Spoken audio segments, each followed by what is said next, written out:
Nay, pinapatawag ka ng advisor ko. Bakit Cordapi ako pinapatawag ng advisor mo? Baka may ginawa ka namang kalokohan doon kung bakit ako tinatawag ng advisor mo. Malay ko, Nay.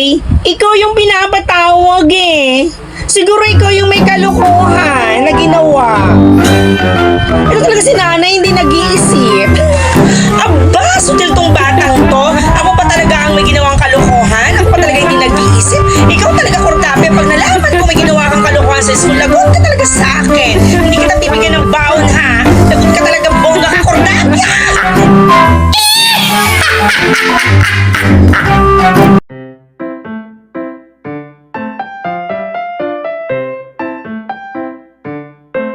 Hello, madam. Pinatawag niyo daw po ako, sabi ni Cordapia. Gusto ko lang malaman kung ano po yung ginawa namang kalokohan ng batang to.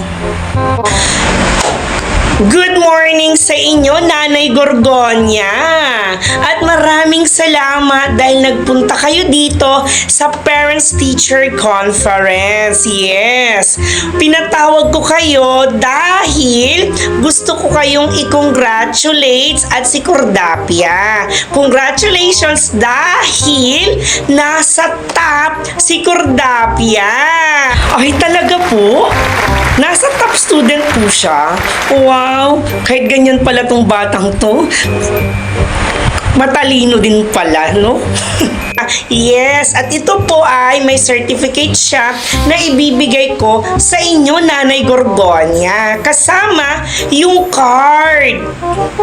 Yes. O, diba? Congratulations sa inyo. Kay Cordapia din, salamat. At pag nagpunta kayo salamat po, madam, sa inyo. Ayan, salamat po at nasa top po ang aking anak. Yan, akala ko may ginawa naman siyang kalokohan. Wala pala. Yan, salamat po. Salamat sa paggabay sa aking anak dito sa inyong paaralan. Sana ipagpatuloy ni Cordapia yan. Yay, congratulations sa'yo, Cordapia.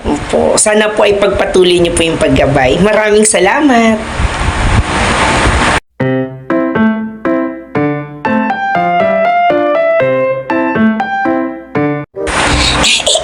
Di ba, Nay? Sabi ko sa inyo matutuwa kayo O, di ba? Nasa top si Cordapia. O, di ba? Maraming salamat sa teacher ko.